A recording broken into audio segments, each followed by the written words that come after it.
Hello YouTube, welcome back to another unboxing video. So today we have, and I've gone on record to say this more than once, my favorite dinosaur of all time, the Metriacanthosaurus, okay? Now, my thoughts going into this is, I didn't actually really expect it to look like this, really. But after more of the promo images got released, the figure's kind of grown on me a little. I mean, the paint scheme, not as much, but it's still come to growing on me a little. Now, my idea is moving on with this figure.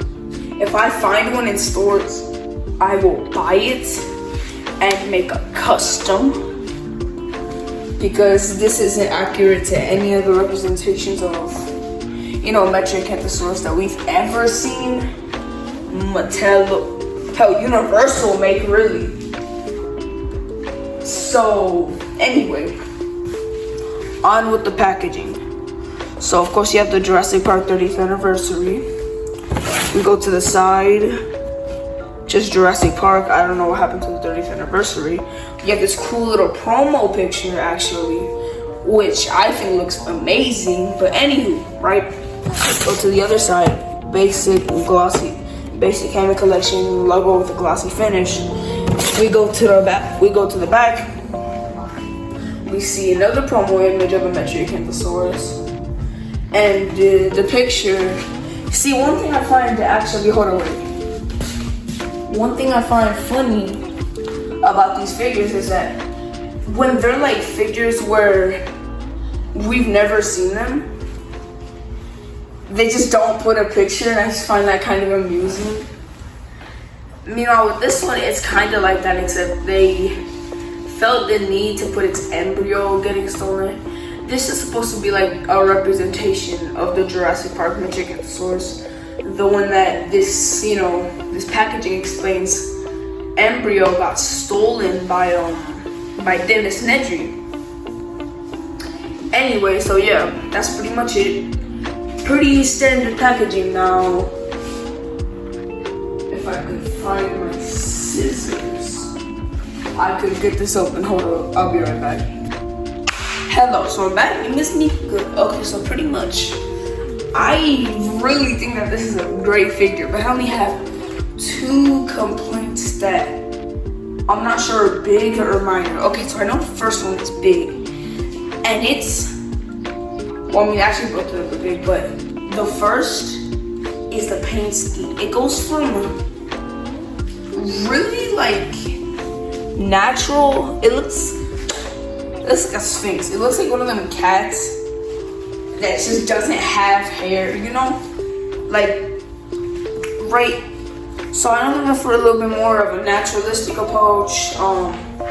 You know, make it stand out a little bit, but I really don't understand what the point of the, you know, the paint on the nose is, if when you get down, it's just pink, you know?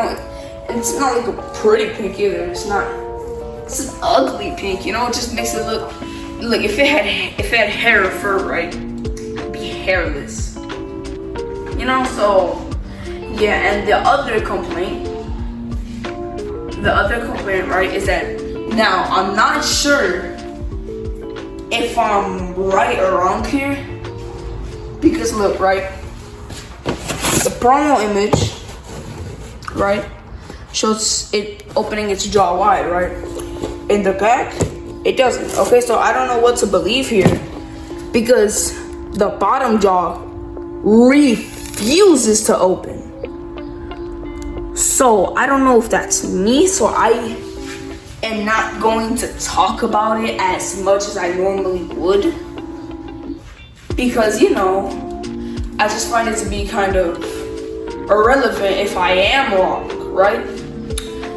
And at first, actually, this figure tricked me, because I thought it had a jaw defect, like its other Hammond collection sisters, which I will show you later.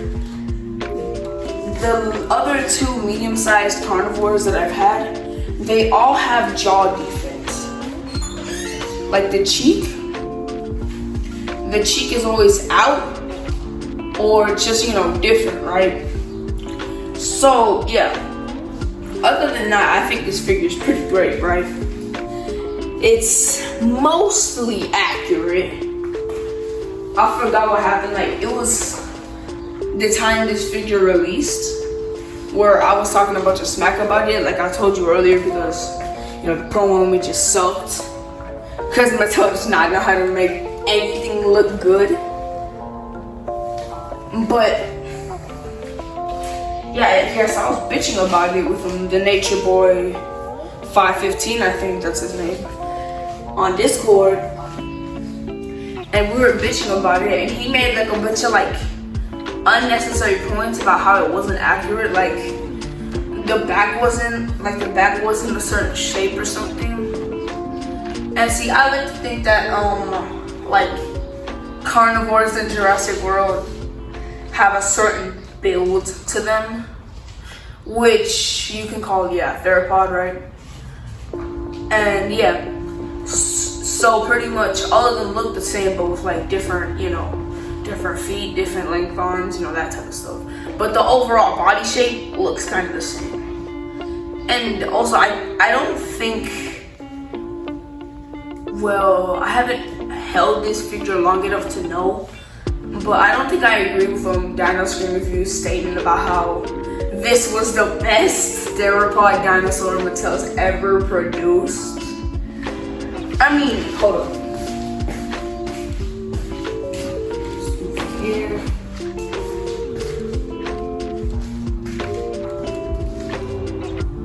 Boom. Stand, please. Why is this so short? Hold on. Yeah, but the Concavenator. This is a pretty damn good figure. Now, the Metriacanthosaurus still gives this figure a run for its money, because the Concavenator is my favorite figure. If it could stand. Thank you, I think. Amen. Okay.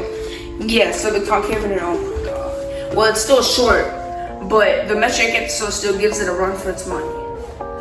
Now, I don't have enough Mattel figures to really be able to vote on what's the best theropod dinosaur they've ever produced. But this Metriacanthosaurus, I think, is a pretty damn good figure, honestly. For the limited information they had on what Universal would want a Metriacanthosaurus in Jurassic Park to look like, I think they did pretty damn well.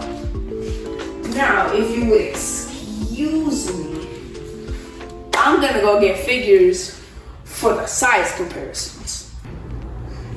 Here it is against the Hammond collection Pachycephalosaurus, which is a decent figure, but see, look, it looks great, right? But this is kind of turning into a mini review of the Pachycephalosaurus. But anyways, number one, the pattern on the tail doesn't really match up with the back, which I can totally understand, you know, whatever.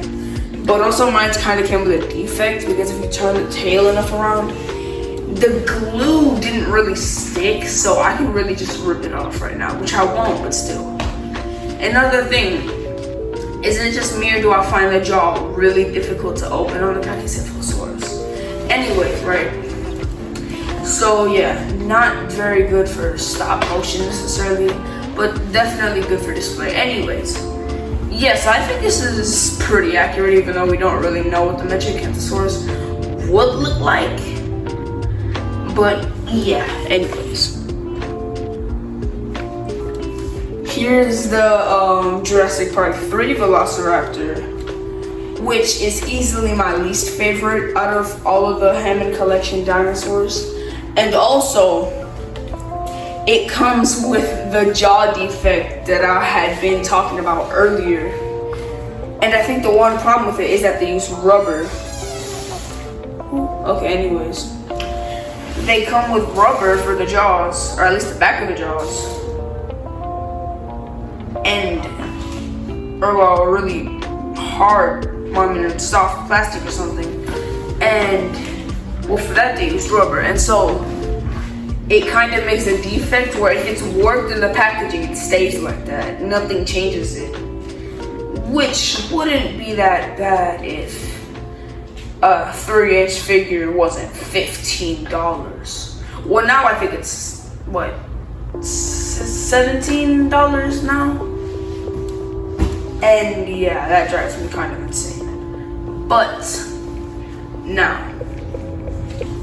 see, I think the JP Velociraptor, I think it's a pretty accurate, you know, size, you know, for the dinosaur. Anywho, back to the big boy. This is when, like, these are one of the things where you can't tell if Rexy is huge or if the Metriacanthosaurus is kind of small. Now, I would stand it next to a human figure if I remember. Actually, no, I think my brother has them and I don't have the energy to wake him up and ask him. So, yeah, I don't know if this one's accurate. I'm not even gonna lie to you. It's that Rexy looks giant compared to the Metriacanthosaurus, and this is supposed to be a medium carnivore, but at the same time, you know, medium and large are two different things. Not like that. Anyways, back to the star of today.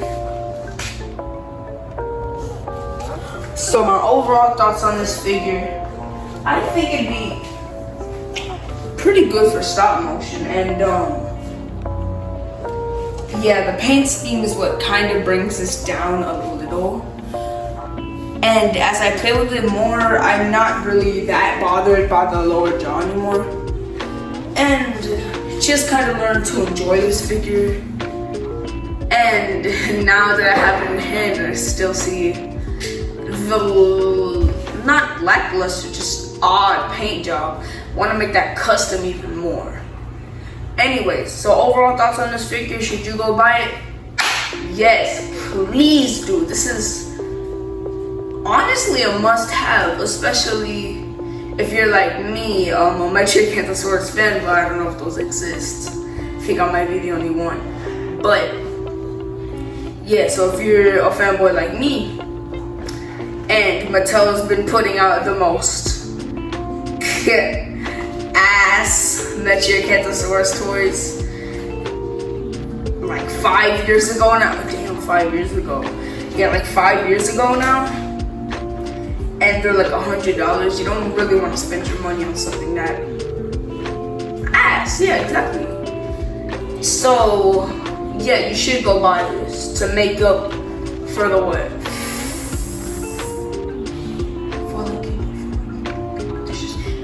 Yeah, 3 other Metriacanthosauruses that were really all the same. This is obviously a way more accurate, well, I mean paleo accurate Metriacanthosaurus. The other ones kind of looked like a Suchomimus mixed up with a, well, no, not really. It just kind of looked like a T-Rex with longer arms and a longer snout. That was really it. But anyway, I gotta get going. So, to all of you, buy this figure. It's about a 9 out of 10, 8.5 out of 10. Anyway, I'll see y'all. Peace out.